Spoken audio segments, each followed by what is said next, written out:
Christian કે મુસલમાન બનતા હોય તો તમે એમ કહીએ કે ધર્મ પરિવર્તન કર્યું, પણ આ લોકોની મેન્ટાલિટી આપણા બધાને અંદરો અંદર લડાઈ અને આ લોકોને શાસન કરવા.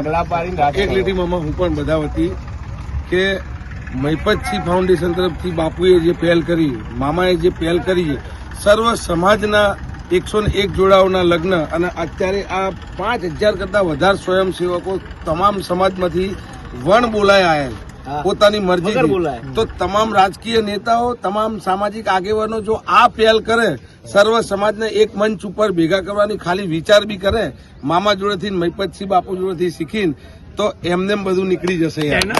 એના સિવાય એક બીજો હજુ મુદ્દો આપું કે આપણા દરેક સમાજના આગેવાનો કરોડપતિ છે. જી તમારા સમાજ ના કરોડપતિ તો પણ એ નાલાયકોને ખબર જ નહીં નાના માણસને શું તકલીફ પડે છે, તો એને તમે આગેવાન કેમ બનાવ્યો છે? મોટા માણસને ખબર પડશે કે નાના માણસને શું તકલીફો છે, તો તમને સમજી શકવાનો છે. આપણે એવા બધાઓને ઘર ભેગી ના કરો, કારણ કે એ લોકો રહ્યા ને એ બધા રાજકારણના ચમચા છે. ઉપરથી જે કહેવામાં આવે ને એ લોકો તમારા જોડે કરાવે છે, અને એ સાચી ઠોકીને કોઈ છે કે મારા પાસે 10,000 વોટ છે, મને તમારે આપવું પડશે.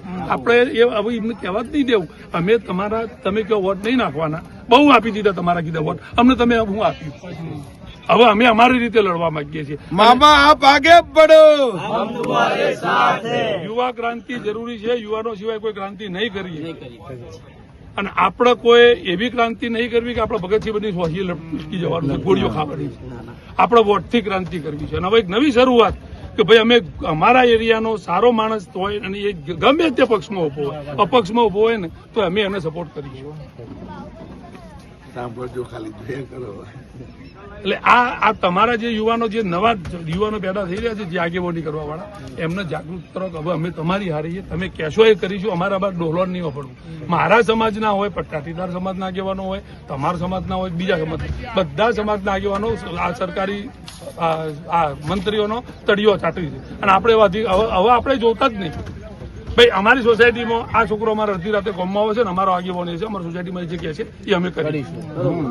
અમારે કોઈ અમારા પ્રમુખ કોઈ અમારે નહીં કરવાનું. અમારો તો આ છોકરો દોડે છે અડધી રાતે, પ્રમુખ દોડવા નહીં આવતા. ચલો ભાઈ આપણે કામે લાગીએ. થઈને આ વખતે એક નવી શરૂઆત કરવી. મને આખી જિંદગીમાં જો મને રાજકારણમાં રસ હોત ને તો મને હું 17મો ધારાસભ્ય બન્યો. તો મારો હવે ને ક્રાંતિ આખી ઉભી કરવી છે, એક નવી જાગૃતતા લાવી છે કે પક્ષને વોટ આપવાનું બંધ કરવું, આપણો વ્યક્તિનો વોટ. આપણે પક્ષનો વોટ આપીએ છીએ ને એટલે પક્ષો એ વ્યક્તિઓને પ્રોટોકોલમાં બાધિત હોય છે, અને પછી એ હારો માણસ છે ત્યાંથી ખરાબ કામ કરે. એના કરતા આપણે આ વખત નક્કી કરીએ કે ભાઈ તમારા એરિયામાં હવે એક આપણે કયા શાસનમાં છીએ? લોકશાહી. લોકો દ્વારા ચાલતું શાસન એટલે લોકશાહી. તો આ આપણો પ્રતિનિધિ તૈયાર કરવાનો કે નક્કી કરવાનો અધિકાર કોનો હોવો જોઈએ? આપણો હોવો જોઈએ, બીજાનો હોવો જોઈએ. હવે તમારા એરિયામાં કયો વ્યક્તિ તમારા માટે કામનો છે, કયો વ્યક્તિ અડધી રાતે દોડે છે, કયો વ્યક્તિ લુખ્ખો છે, કયો વ્યક્તિ નાલાયક છે, અમને ખબર છે કે તમને ખબર છે. તો તમારો ઉમેદવાર તમે નક્કી કરો ને.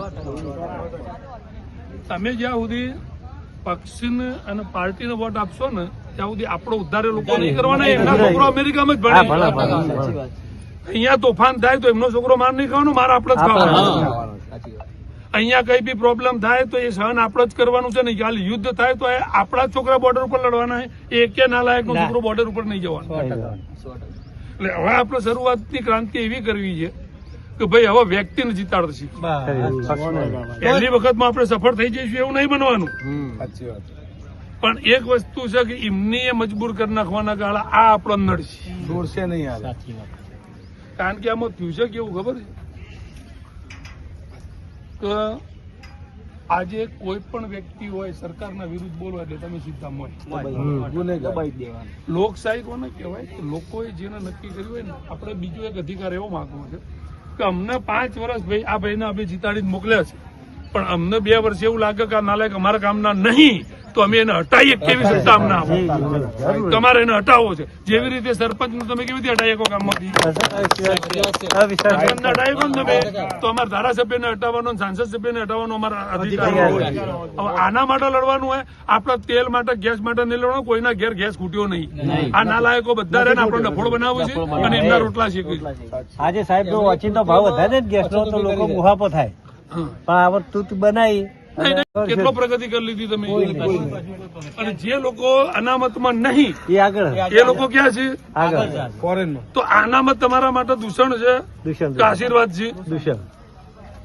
હું માનું છું કે અનામત અમુક જગ્યામાં હોવી જ જોઈએ. કારણ કે જો અમારા છોકરાઓ ડોક્ટર બનશે ને તો કે સિવિલમાં સેવા આપવા નહીં જવાના. સિવિલમાં બધો તમારા જ સમાજ સેવા આપો છે. કારણ કે અમારે તો પેલું બીએ સામાન્ય ડોક્ટર બન્યું હોય ને તો ગાવડી દુકાન લઈને પોતાનું ખોલીને દે છે.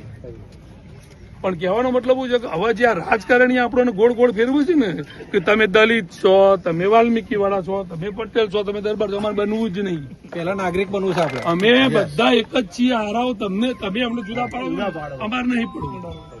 અમારે હવે લડી લેવું છે તમારા સામે. ભારતીય બનીને લડી લેવું. હા, અમે ઇન્ડિયન બનવું છે. અમારે તમે અમને બહુ હિન્દુ બનાયા, બહુ મુસ્લિમ બનાયા, બહુ શીખ બનાયા. અમારે કશું બનવું જ નહીં.